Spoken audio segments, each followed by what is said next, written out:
시청자 여러분 안녕하십니까. 1월 13일 이제 밤 시간인데요. 천옥현의 안보정론을 시작하겠습니다.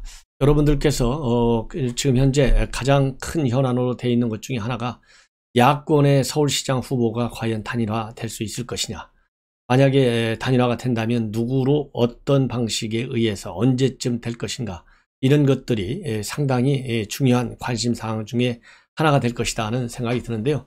지금 돌아가는 걸 보면 단일화의 이 윤곽은 3월 초 정도가 돼야 나올 것 같습니다. 그래서 지금 현재 보면 우선 국민의힘 쪽에서는 안철수 국민당 대표가 입당을 하거나 아니면은 달리 단일화하기는 굉장히 어렵다. 그래서 지금 현재 당대당 통합은 완전히 물 건너갔어요. 왜냐하면 김종인 비대위원장이 도대체 세석의 정당하고 당대당 통합한다는 게 말이나 되는 것이냐, 이게 콩가루 정당 아니냐, 이런 강한 비판이 나오면서 자강론 쪽으로 국민의힘이 방향을 틀고 있어요. 그러다 보니까 그동안에는 정진석 위원장 이 당대당 가능성을 시사하는 것처럼 발언을 했다가 오늘 명불허전 보수다에 초대를 받아서 강연을 했는데, 그 강연 내용을 보면 단일화 필요성을 강조했을 뿐이지 당대당 통합을 얘기한 것이 아니다. 그러면서 이 단일화라고 하는 것은 결국 국민의힘이 중심이 되어야 한다.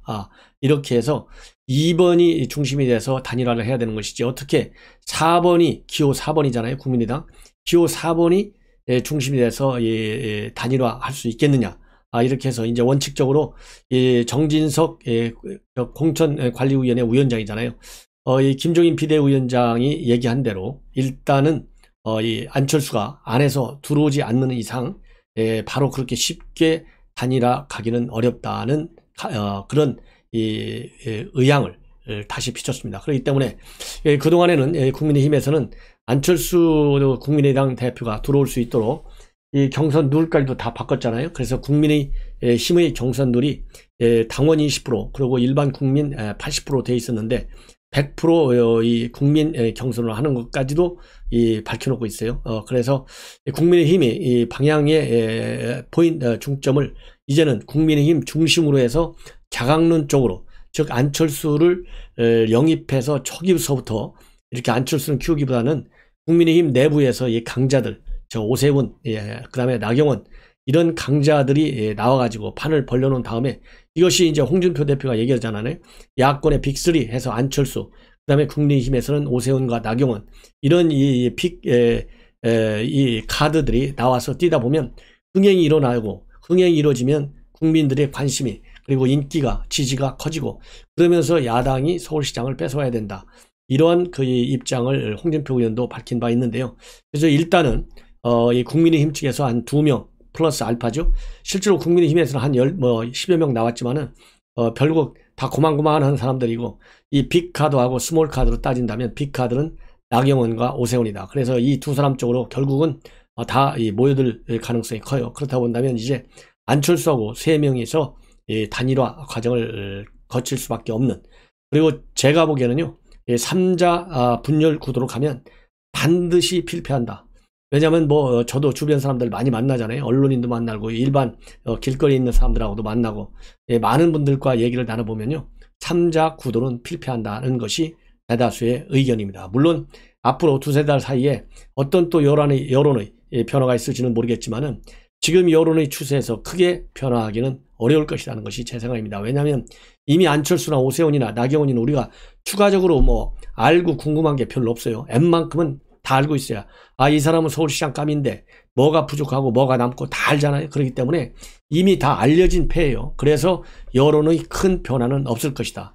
그리고 여당이 더 많은 실패를 해야 되는데 지금보다 더 실패하면 했지 덜 실패할 가능성은 굉장히 많아요. 다만 문제는 바로 뭐냐, 돈을 가지고 선거할 가능성이 굉장히 크다. 재난지원금, 벌써 4차 재난지원금을 갖고 나오고 있잖아요. 그 다음에 이익공유제가 왜 나왔습니까? 어려운 사람들 도와주자는 거 아니에요? 그러면 어려운 사람과 안 어려운 사람, 누가 더 많습니까? 어려운 사람이 더 많잖아요. 표는 숫자 대결이에요. 투표는 숫자 대결. 학식의 유무, 그 다음에 이 부의 유무, 이런 걸 가지고 표의 가중치가 있잖아요. 똑같은 한 표입니다. 그렇기 때문에 판 자체는 지금 현재 기울어져 있는데, 이 야당 쪽으로 좀 기울어져 있는데, 이 여당이 이 돈의 돈의 카드를 가지고 우위력을 발휘할 경우에는 본래 이번에는 제가 보기에는요, 지금 보궐선거라서 별로 투표율이 높지 않을 것이다, 그렇게 평가들을 많이 하고 있지만은 일반 평시의 보궐선거하고는 상황이 매우 다르다. 첫 번째는 코로나가 있어요. 두 번째는 경제가 엄청 빠지고 있어요. 세 번째는 국론이 분열되고 있고 국민이 나눠지고 있어요. 그리고 국정 전반이 다 실패하고 있어요. 그래서 심판론으로 가는 선거라고 하는 특성이 있고, 특히 이 심판론에서 더 이상 문재인 정권은 안 되겠다라고 하는 이 야권 국민들의 의지가 굉장히 강합니다. 그렇기 때문에 야권은 이번에 반드시 여당 시장 자리를 뺏어와야 되겠고, 또 여당 입장에서는 절대로 뺏겨서는 안 되기 때문에 이 결속력은 여당이 더 강하잖아요, 문바들이. 그렇기 때문에 이 상승작용을 일으키다 보면 투표율은 높아질 것이다. 그래서 이 관점은 바로 뭐냐, 중도층이 어느 쪽으로 기울 것이냐인데요, 제가 보기에는 중도층인 야당 쪽으로 기우는데, 만약에 야당이 3파전이 이 판 자체가 3파전이 된다면 야권에서 2명 나오지 않습니까? 그럼 중도층이 분열되는데, 그러면 여권의 이 고정 지지층은 굉장히 파이가 커요. 그렇기 때문에 야당이 저는 불리하다, 이런 생각이 들어서 큰 틀에서 제가 보기에는 이번 야당 3자 구도로 가면 역적이 됩니다. 대한민국의 역적. 지난 4.15 총선 패배한 역적들, 제가 이름은 이번에는 얘기 안 하겠습니다. 두세 명 여러분들도 다 아시잖아요. 그 사람들 역사의 페이지에 빨간 글씨로 이름이 주홍 글씨로 크게 쓰여질 거예요. 그런 것처럼 이번 시장 선거에서 3파전으로 가가지고 만약에 야당이 실패하게 된다면 역사의 범인이 된다. 이런 말씀을 저는 다시 한번 드리고 싶습니다. 자, 그렇다면 여러분들 잘 아시다시피 왜 김종인 비대위원장은 그렇게 야당의 이 안철수를 멀리할까요? 왜 매일같이 때리겠습니까? 이 네 가지로 이 언론에서 지금 분석을 하고 있어요. 이 네 가지는 5가지입니다. 이 중앙일보가 분석했는데요, 이 굉장히 재미가 있습니다. 이 첫 번째 중앙일보 분석 간단하게 말씀하면 지지율의 가변성이에요. 지금 두세 달 남았는데 안철수를 단일화의 상수로 놓고 보면 이건 안 된다는 겁니다. 그래서 지지율은 언제든지 가변성이 크다. 현재 안철수에 대한 지지는 인지도와 그 다음에 민주당 지지자의 역선택이 합해진 숫자에 불과하다라고 하는 것이 김종인 비대위원장의 생각이라고 합니다. 그래서 95년도 선거 때 무소속의 방찬종 후보가 결국 여론조사에서는 선두였지만은 민주당한테 진 거 아니냐, 그런 것처럼 지금 안철수한테 여론이 좋지만 결국 안철수가 되지 않고 국민의힘으로 올 것이다 라고 하는데, 저는 시종일관 저는 의견을 달리한다. 박찬종 변호사도 얘기했잖아요. 그 당시 본인이 친 거는 조직에서 졌다. 뭐냐, DJP 연합 때문에 졌다는 거 아니겠어요? 자, 그러면 지금 그 당시에 민주당 그리고 지금 야당 국민의힘하고는 지지 기반이 완전히 달라요. 한쪽은 보수, 약간 결속력이 떨어져요. 그리고 한쪽은 민주, 결속력이 굉장히 강합니다. 정권 사수, 서울시장 사수 의지가 아마도 야당의 한 수십 배는 될 거예요. 그렇기 때문에 지지율의 가변성은 있다고 하지만 제가 보기에는 3자로 가면 무조건 패한다는 것이 다시 한번 말씀드리지만 저의 판단입니다. 두 번째로는요, 뿌리 깊은 불신이 있어요. 그래서 그동안에, 왜냐하면 이 김종인 비대위원장이 이 안철수 당 대표의 과거에 멘토를 했지 않습니까? 2011년도에. 그래서 너무나 서로가 잘 알아요. 그렇기 때문에 뿌리 깊은 불신이 있다, 이런 말씀이고, 두 번째로는 이해관계가 서로 상충한다. 그리고 특히 김종인 비대위원장은 훈육 정치를 좋아하는 스타일인데 이것을 또 이 안철수는 싫어하는 그런 상황입니다. 그래서 이 훈육 정치에서 나오는 이해관계의 상충, 즉 지금 상황에서는 안 대표가 어떤 방식이든 승리를 하든 간에 그것은 김종인 비대위원장의 공로가 아니다, 이 말이에요. 그러면 김종인 비대위원장은 다른 사람을 내세워가지고 승리해야만이 본인의 공이 되는데, 만약에 안철수가 그대로 나와서 그대로 당선된다? 그러면 공은 이 비대위원장한테는 하나도 안 가요. 이런 이해의 충돌이 있다. 네 번째로는 바로 성동격서라고 합니다. 왜냐하면 최근에 윤석열 총장에 대해서 별의 순간이 지금 보일 것이다, 이 얘기는 안철수는 별의 순간이 지나갔다는 얘기다. 그래서 이제는 최고의 스타가 아니라 지는 스타다, 이거죠. 떠오르는 스타는 바로 이 윤 총장이다. 그래서 윤 총장을 지켜 세움으로써 이 안철수의 가치를 떨어뜨리는 성동격서의 양태를 가지고 있다. 그리고 다섯 번째로는 이제 극적 효과를 노리기에 누가 더 좋으냐, 그런 극적 효과를 노리기 위해서라도 지금 안철수 대표를 멀리할 수밖에 없다. 이렇게 5가지로 분석을 하고 있습니다. 예. 자, 다음으로는요, 여러분들 그 말도 많은 이 손혜원 전 의원 부친 국가유공자로 선정됐지 않습니까? 2019년도 1월에. 그런데 이 선정되는 과정과 관련해서 국회 질의응답이 있었어요. 그때 이 국회 질의응답 과정에서 임성현 국가보훈처 보훈예우국장이죠. 현재는 광주지방보훈청장으로 내려가 있는데요. 이 임성현 당시 국장, 이 보훈청장이 유죄 판결을 받았어요. 물론 뭐 징역 6개월에 집행유예 2년을 선고받아서 감옥에 간 건 아니지만 유죄 판결을 받았는데, 왜냐하면 국회 질의에서 허위로 답변했다. 이것이 이제 법원에서 인정한 거예요. 뭐라고 되어 있었냐면은 본래 그러니까 손혜원 의원의 부친인 고 손용우 씨의 유공자 선정 재심사하는 그 경위와 관련해서 이 임 국장의 경우에는 오빠가 보훈처에 전화해서 부친을 유공자로 선정했다, 이렇게 얘기를 했거든요. 그러니까 어떤 경우에도 손혜원이가 개입된 것을 인정하지 않기 위해서 손혜원하고는 전혀 관계없이 정상적인 절차를 했다는 것을 강조하기 위해서 오빠 전화를 통해서 심사해서 이 유공자로 선택됐다, 선정이 됐다, 이렇게 국회에서 답변했는데, 이 검찰 조사, 그 다음에 법원에서 그동안의 재판을 쭉 해보니까 이것이 거짓말인 거예요. 왜 이 사람을 국가유공자로 선정이 됐냐면 결국은 바로 피우진 당시 보훈처장하고 그 다음에 임 전 국장이 손혜원 의원을 면담한 직후에 이 피우진 처장의 지시에 따라서 이 손용우 씨에 대해서 재심사를 해가지고 유공자로 선정했어요. 그래서 결국은 임 국장이 거짓으로 국회에서 의견을 밝혔다. 그래서 이것이 사실과 다른 내용이다. 그래서 범행 방법, 죄질이 좋지 않다. 독립유공자 선정의 공정성과 투명성에 대한 국민 신뢰를 훼손했다. 다만 피우진 전 보훈처장의 지시를 거부하기는 힘들었기 때문에, 그리고 피고인이 개인적 이득을 취한 정황은 없기 때문에 집행유예를 선고한다. 이렇게 선고를 했습니다. 자, 그 다음에는요, 대구 지역 수성구에 있는 백종훈 대구 수성구 의회 의원이 오늘 전격적으로 민주당을 탈당했습니다. 그래서 지금 현재 여러분들 아시다시피 이 수성임은 어디입니까? 바로 행자부 장관이 나왔던 데 아니겠어요? 그래서 이 민주당에서는 사실상 대구 지역에 민주당을 확산시키는 김부겸 의원 떨어져 가지고 또 안타까운데, 수성구의 의원 민주당이 이번에 탈당하면서 이 원내 구성도 민주당 구석, 국민의힘 구석, 정의당 1석, 무소속 1석이 돼버렸어요. 이 백 의원의 구의원의 탈당으로 인해서. 그래서 민주당이 상당히 충격에 빠졌다.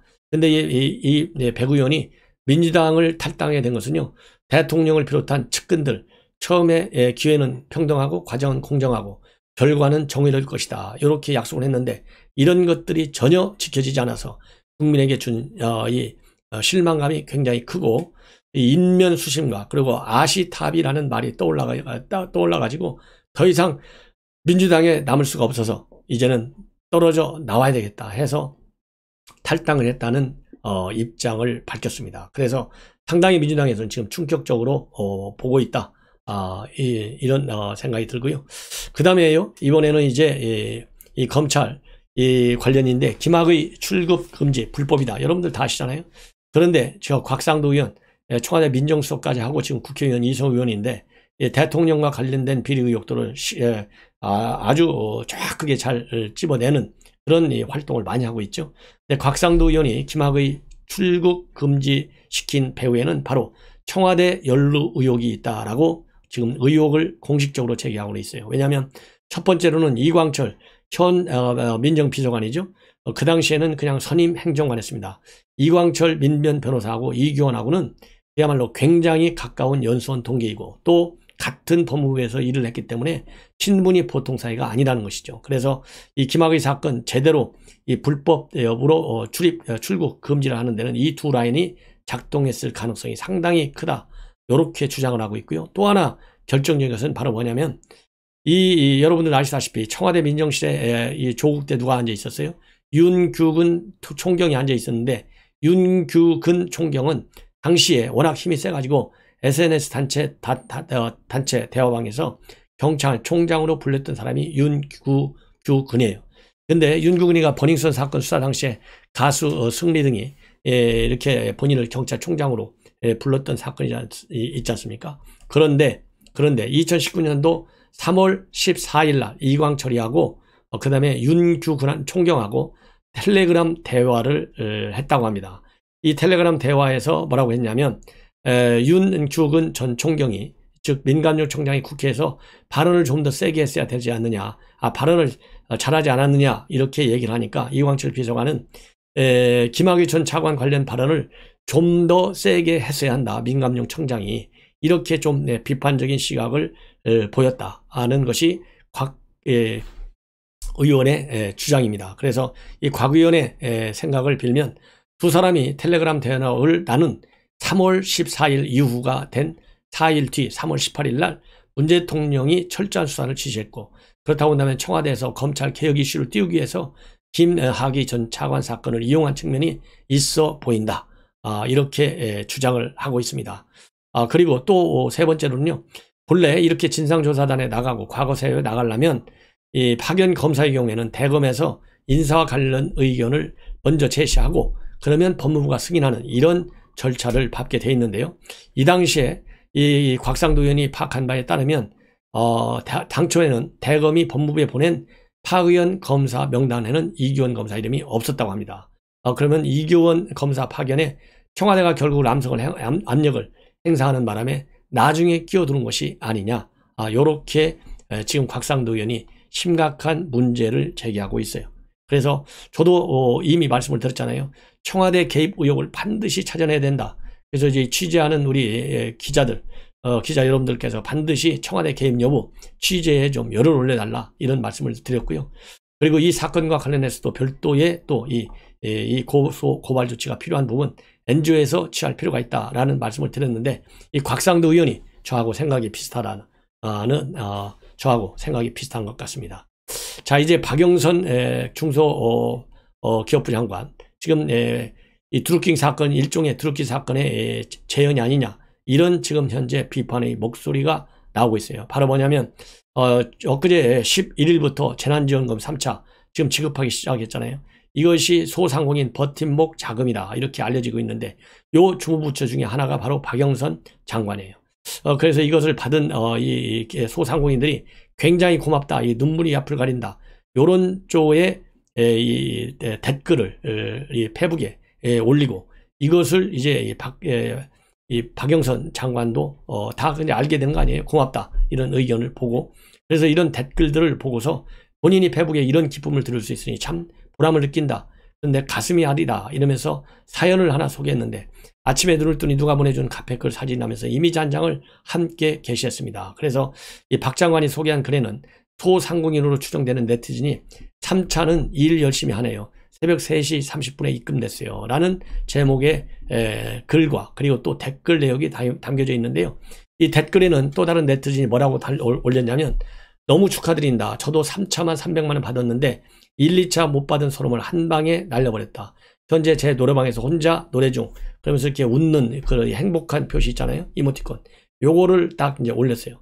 그러면서 박 장관이 이런 사연을 이제 소개를 하면서 노래방에서 좋아하는 혼자 노래 중이라는 대목에서 제게 눈물이 핑, 노래방을 하셨구나, 잘 버텨주셔서 감사드립니다 라는 말밖에 라고 이 글을 올렸습니다. 그리고 또 다른 글에서도 제 노래방에서 혼자 노래 중입니다, 새벽에 소상공인 버팀목 자금 입금돼 자축하셨다는 사연에 눈물이 핑 돌았다, 소상공인 여러분 버텨주셔서 감사합니다, 버팀목 자금이 진정한 버팀목이 될 수 있도록 중기부가 더 빠르게 꼼꼼히 챙기겠습니다, 이렇게 했는데요.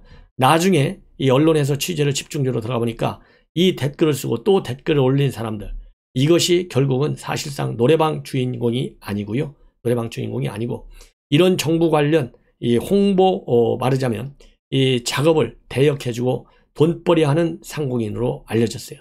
그러다 보니까 박영선 이제 서울시장에 나오려고 그러잖아요. 그래서 이 소상공인 이 지원 자금을 가지고 박영선 장관이 너무나 잘하는 것처럼 이렇게 홍보하는, 사실상 이거 댓글 이 드루킹이나 마찬가지잖아요. 이런 것이 아니냐 해서 지금 비판적 이 목소리가 많이 나오고 있는데, 이 댓글을 올린 사람을 보면요, 중소기업 벤처부, 그 다음에 제주도, 그 다음에 대한민국 식품대전 농림축산식품부 이런 데서 용역을 받아가지고 홍보 사업을 하는 것으로 그렇게 알려지고 있다는 보도가 나오고 있습니다. 그래서 상당히 씁쓸하다, 이런 지금 현재 비판을 받고 있어요. 자, 이제는 김학의 차관 불법 출금과 관련해서 그 당시에 대검 법무부 과거사 대검의 과거사 진상조사단에 참여했던 박준영 변호사가요 중간에 탈퇴하고 나왔어요.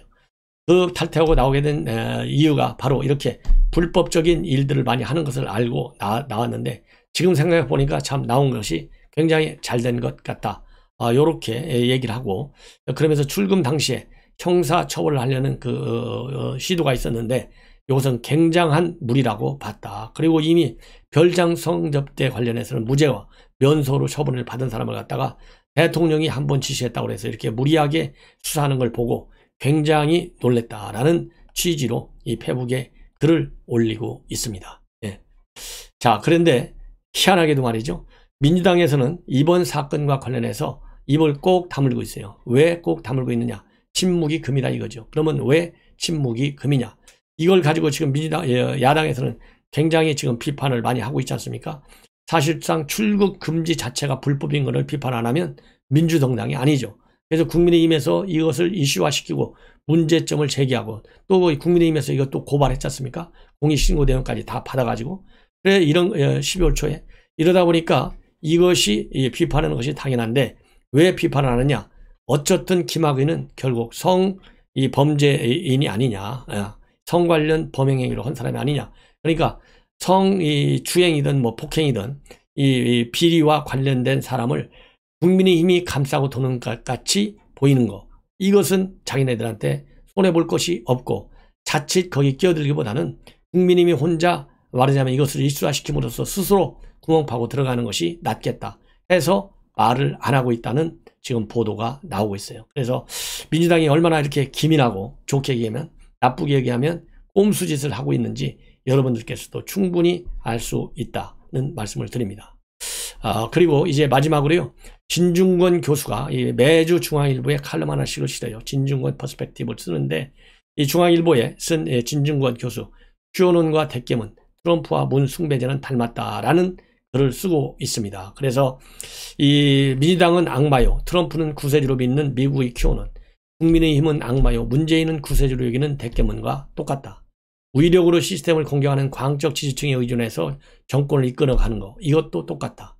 다만 바이든의 경우에는 법무부 고위직에 나에 대해서는 충성하지 말라면서 탈진실의 조언을 구하고 있고, 다 대신에 문재인은 그럼에도 불구하고 현실감을 잃은 상태인데 권력기관 개혁은 견제와 균형을 이루는 거짓 홍보를 하고 있다, 이렇게 비판하고 있어요. 그래서 이 내용을 제가 한 5, 6분에 걸쳐서 여러분들께 자세하게 읽어드리겠습니다. 굉장히 왜 우리가 이러한 민주당 정권과 싸워야만 되는지 그 논리적 전개가 아주 잘 돼 있고, 이 트럼프와 그리고 문재인이 어떤 점에서 이렇게 국민을 분열시키고 그런 또 수단을 갖고 있는데 다 그게 공통점이 얼마나 많은지를 잘 알 수 있을 것 같아요. 그래서 이 진중권 교수의 이런 분석의 흐름을 여러분들에게 좀 빠른 속도로 제가 읽어드리도록 하겠습니다. 건너뛰지 마시고요, 꼭 좀 들어주시기 바랍니다. 미국 극우 세력의 의회 난동 현장에 등장한 태극기, 그 사진을 보고 조국 전 장관이 SNS에 짤막한 글을 올렸다. 태극기 부대원도 참가한 것인가? 태극기를 든 사내의 정체는 알 수 없다. 하지만 그 글은 한국의 태극기 부대가 워싱턴까지 원정 가서 난동을 부렸다는 뉘앙스를 풍긴다. 암시를 조작하는 기법이다. 미국의 트럼프 주의자와 한국의 태극기 부대 사이에는 실제로 유사성이 있다. 사고와 행동의 극단성이 그것이다. 음모론적 사유에 익숙한 것 역시 두 집단의 공통성이다. 미국의 그가 지난 대선이 부정선거라고 믿는다면 한국의 태극기 부대는 지난 4.15 총선에 광범위한 개표 조작이 있었다고 확신한다. 하지만 이 유사성은 피사적인 것에 불과하다. 선거 조작서는 어차피 선거 때마다 나오는 얘기다. 선거 결과에 불복하고 싶은 심리는 어느 쪽이나 마찬가지. 한쪽에 김어준이 있지만 다른 쪽에는 민경욱이 있다. 어차피 음모론자들은 어느 사회에나 일정 분량 존재하니 이게 딱히 새로운 현상이라 할 수 없다. 트럼프 현상의 독특성은 음모론 자체가 아니라 그것의 공식화에 있다. 즉 공인이 공적인 자리에서 음모론을 내세우면 그저 오락거리로 머물던 그 이야기가 중앙으로 진출해 아예 공적 사실로 대접받는 탈 진실의 상황이 벌어진다. 즉 포스트 트루스입니다. 이 점에서 트럼프 현상을 대표하는 것은 태극기 부대가 아니다. 한국에서 트럼프 현상에 대응하는 것은 민주당 정권이다. 야당에서는 태극기 부대의 개표 조작 음모론과 공적으로는 선을 긋는다. 반면 민주당에서는 통치의 각종 음모론을 두루 활용한다. 그 음모론은 지지자들이 만든 게 아니다. 아예 공당에서 공식적으로 제작해 유포한 것이다. 여기에 문재인의 심각성이 있다. 검찰의 대통령 탄핵 음모론을 유포한 것은 전직 법무부 장관. 현직 장관은 이를 근거로 수사지휘권을 발동하고 검찰총장 징계까지 추진했다.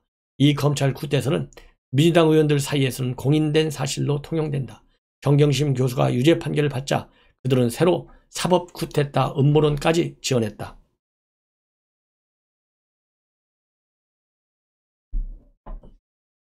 자기 주자들도 가세했다. 이낙연 대표는 사법의 정치와 운운하며 사법 쿠데타론에 힘을 실었다. 이재명 경기지사는 룰라 얘기를 불러낸다. 사회가 온통 정부 전복을 노리는 세력으로 가득 차 있다는 망상. 현실에서 그 대응물을 찾을 수 없으니 한국의 브라질 상황을 오버랩시켜 그 망상의 현실감을 주려는 것이다. 이처럼 트럼프와 문재인 정권은 탈진실의 전략을 구사한다는 공통점이 있다. 다만 미국에선 대통령이 그 일을 하고 여당이 끌려다닌다면 한국에선 당정청의 강성들이 그 일을 하고 대통령이 끌려다닌다는 차이가 있을 뿐이다.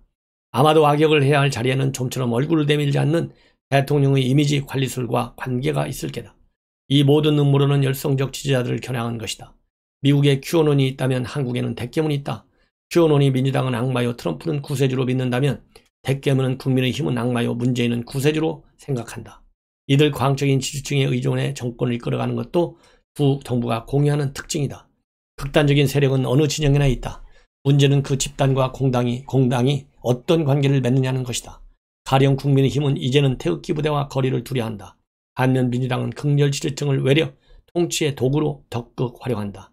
애초에 당의 시스템 자체가 권리당원제를 통해 강성 지지층과 화학적으로 결합되어 있다. 그 결합은 여당 정치인들의 신체에 아예 프로그래밍 되어 있다. 얼마 전 추미애 법무장관은 국회에 나와 19년 전에 1년간 검사 생활을 한 이의 책을 읽었다. 그 전에 전임 장관도 민정수석 시절 청와대 수보회의에 일본회의라는 책을 들고 나타난 적이 있다. 강성 지지층에게 공격해야 할 적이 누구인지 지목해 준 것이다. 극렬 지지층은 재편의 잘못은 무조건 감싸고 재편의 거짓은 무조건 믿어주려 한다. 트럼프가 대선 불복을 선언한 것도 강성 지지층의 지지가 있었기에 가능한 일이다. 역으로 QAnon과 프라우드 보이스의 의사당 난동 역시 일국의 대통령이 그 행위의 정당성을 공인해 줬기에 가능했을 것이다. QAnon이 워싱턴의 의사당에 난입한 것이나 문 팬덤이 서초동 검찰 청사 앞으로 몰려간 것은 본질적으로 같은 현상이다. 정도의 차이가 있을 뿐 권력의 지시 혹은 묵인 아래 다중의 의력으로 국가의 시스템을 공경하기는 마찬가지다. 문 대통령은 팬덤의 폐악질을 양념이라며 공식적으로 승인해 준 바 있다. 상황이 고통스러울 때 대중은 이해하기 힘든 원인 대신에 눈에 뵈는 범인을 찾게 된다. 그 범인만 제거하면 모든 문제가 풀릴 거라는 믿음. 트럼프는 그 환상을 위해 탄생됐다. 취임 즉시 그는 범인들과 전쟁을 시작했다. 이민자를 막으려고 국경에 장벽을 건설하고 미국 경제를 위협하는 중국과는 무역전쟁에 들어갔다. 지도자가 이성과 상식을 초월할수록 대중은 열광한다. 그들의 눈에는 그 매드맨이 그 누구도 하지 못한 일을 해내는 초인으로 보이기 때문이다. 좌절한 대중은 대화를 강조하는 낡은 자유주의를 버리고 지도자의 통찰과 독단에 기초한 결단주의 정치를 고대한다. 이때 정책은 구호로 대체된다. 한국도 다르지 않다. 범인은 검찰, 법원, 언론 등의 적폐 세력과 일본을 편드는 토착 외국. 이들만 척결하면 사회의 모든 고통이 사라질 것이다. 그래서 서민들이 코로나 생활고에 시달리는 상황에서도 정권은 오직 검찰 개혁에 매달리고 대깨문은 전세에서 월세로 쫓겨나면서도 문프에 대한 지지를 놓지 못하는 것이다. 법률과 절차를 무시할수록 지지층은 열광한다. 그것은 국민의 명령이다. 그러라고 뽑아주고 그러라고 의석을 몰아주는 것이다. 법무부의 매드우먼이 지지자들 눈에는 결단의 영웅으로 보인다. 이 법무부의 매드우먼이 누구예요? 추미애예요. 예. 검찰 독자에서 국민을 해방시키는 추다르크의 역사적 상황 앞에서 구치소 재수자들의 목숨 따위는 하찮은 에피소드일 뿐이다. 재선 실패라는 현실 앞에서는 또 트럼프는 문제의 상상적 해결을 꾀했다. 부정선거 음모론을 꺼내든 것이다. 하지만 상상계로 실제계를 대체할 수는 없는 일. 미국의 법원은 그의 개표용대한 소송을 줄줄이 기각했다. 의회가 바이든의 당선을 공식 승인하라 하자 좌절한 지지자들은 국회의사당을 공격하고 나섰다. 여기서도 비슷한 상황이 벌어졌다. 검찰총장을 쫓아내려고 당정청은 문제의 상상적 해결을 꾀했다. 검찰총장의 죄를 창작해 그를 징계하려 한 것이다. 하지만 법원에서는 잇따라 이들의 상상계를 파괴하는 판결을 내렸다. 분노한 민주당은 사법부를 공격하고 나섰다. 재판부 탄핵 청원에 지지자 45만이 참여했다. 미국에서 탈진실은 총원을 구했다. 바이든은 법무부 고위직 지명자들에게 이렇게 말했다. 당신은 나를 위해 일하는 게 아니다. 당신은 대통령이나 부통령의 변호사가 아니다. 당신의 충성은 나에 대한 것이 아니다. 정의는 법률, 헌법, 국민의 몫이라며 그는 트럼프가 훼손한 법무부의 독립성을 회복하겠다고 약속했다. 이것이 민주주의다. 그런데 이 나라에서는 법무부 장관이 권력의 망나니 노릇을 한다. 수명자라는 군사 요원까지 동원해 검찰총장을 억지로 재부하로 만들고는 대통령에게 충성하라고 강요한다. 거부하니 쿠데타 음모론과 권한육착의 공작 정치로 허위 누명을 뒤집어 씌운다. 여기서 탈진실의 상황은 아직 진행 중이다. 대통령은 올 신년사에서 이렇게 말했다. 우리는 공정의 힘을 믿으며 그 가치를 바로 세워가고 있습니다. 권력기관 개혁은 견제와 균형을 이루는 일입니다. 법질서가 누구에게나 평등하고 공정하게 적용되도록 하는 것입니다. 자신의 상상계 안에 갇혀 완전히 현실감을 잃어버리신 것이다.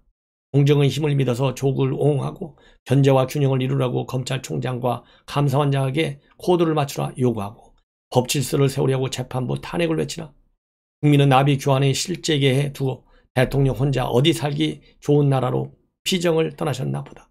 대통령과 국민이 하나의 세계를 공유하지 못하는 것은 참으로 불행한 일이다. 역시 진중권 전 동양대 교수 굉장히 글이 좋습니다. 그래서 시청자 여러분들께서 중앙일보 진중권 퍼스펙티브를 꼭 다시 한번 읽어보시거나 아니면 제 방송을 다시 한번 반복해서 들으시면 여러분들의 머리가 굉장히 그야말로 이 논리와 사고의 흐름에 그 어느 누구보다도 어느 여권 인사하고 토론에도 지지 않을 정도의 논리적인 반박 구도를 가질 수 있다는 말씀을 드립니다. 시청자 여러분 그러면 편안히 주무십시오.